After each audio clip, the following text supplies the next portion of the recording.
আসসালামু আলাইকুম সবাইকে। সকলে নিশ্চয়ই ভালো আছেন।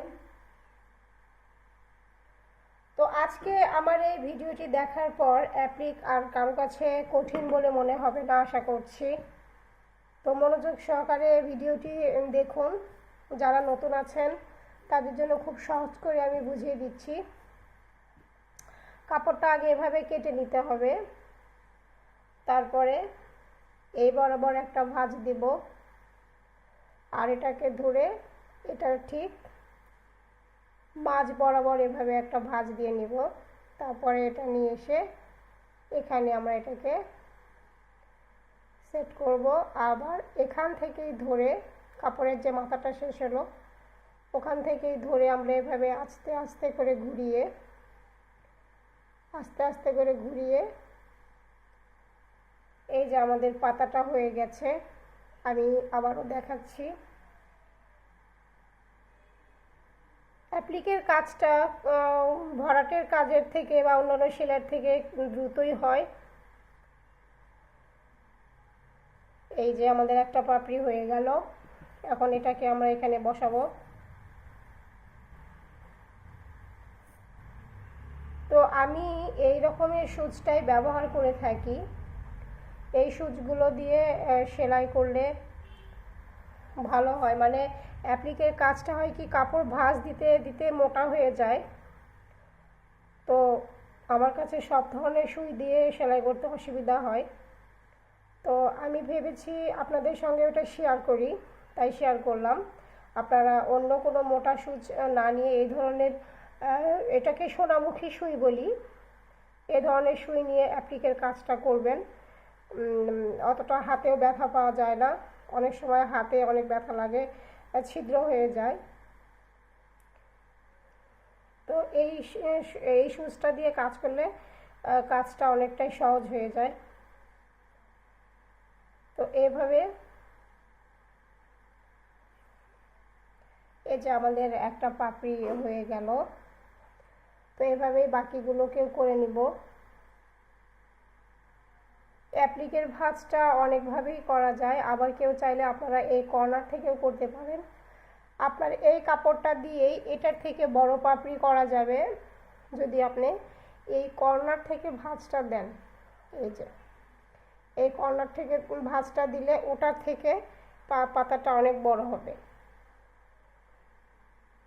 এবং পাতার শেপটা ওটার থেকে আলাদা হবে।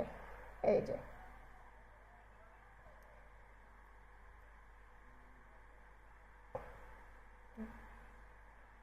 আর কাজ করার সময় সুইয়ের মাথা দিয়ে এগুলোকে অবশ্যই ভেতর দিকে আটকে দিতে হবে।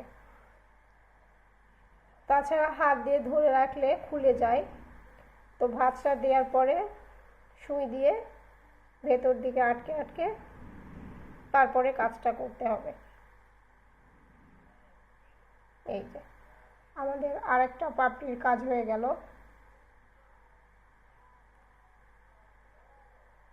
আর সেলাইটা এরকম ভেতর দিয়ে দিয়ে তুলতে হবে, তাহলে সুতোটা আর কি দেখা যাবে না।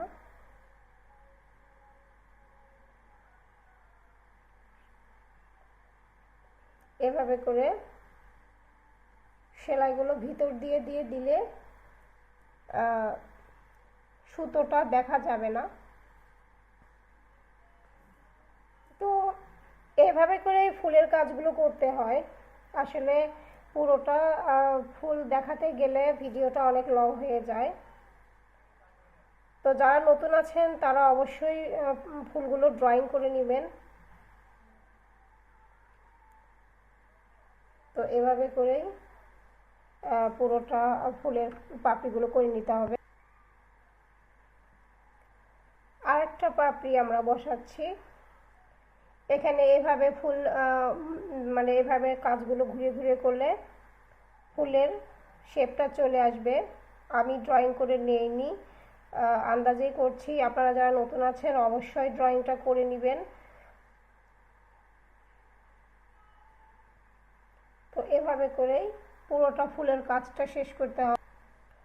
আর একটা কথা বলতে ভুলে গেছি, এই পাপড়িগুলো যখন এই পাপড়িগুলোকে বসাবেন তখন এই যে এই মাঝ বরাবর মানে একটার পাপড়ির কর্নার ঘেঁষে এই যে আরেকটা বসাবেন।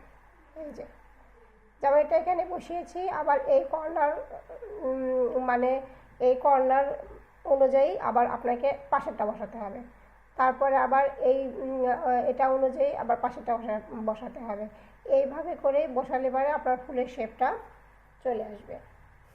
তো এই জিনিসটা মাথায় রাখবেন, যারা নতুন আছেন তারা সবসময় এই মাঝের অংশটা আপনারা মিল রাখবেন, তাহলে ফুলের শেপটা আপনি চলে আসবে।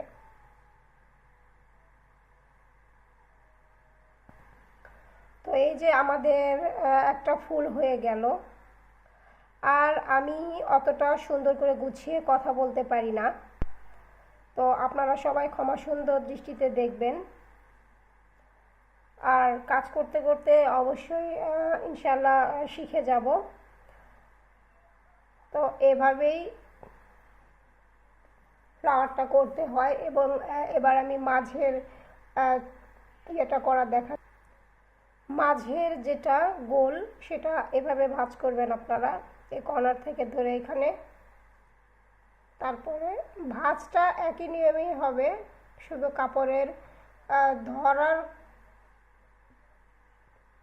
মানে কাপড়টা ধরা শুধু আলাদা হবে, ধরার প্রসেসিংটা আলাদা হবে, কিন্তু ভাঁজ একটাই হবে। এই যে হয়ে গেল। এটা এখন এটার মাঝে বসিয়ে দিব।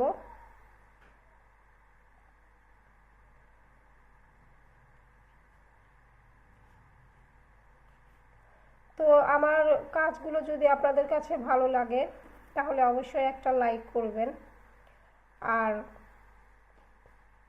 কমেন্ট করতে ভুলবেন না কেমন হয়েছে কাজগুলো।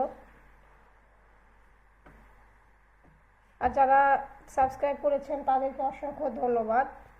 যারা এখনও সাবস্ক্রাইব করেননি তারা অবশ্যই সাবস্ক্রাইব করে আমার পাশেই থাকবেন।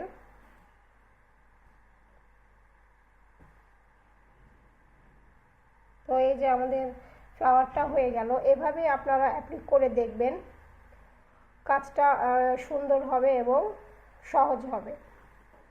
তো সবাই ভালো থাকবেন, আবার অন্য কোনো ভিডিও নিয়ে আপনাদের মাঝে আসবো। সে পর্যন্ত সবাই সুস্থ থাকবেন। আল্লাহ হাফেজ।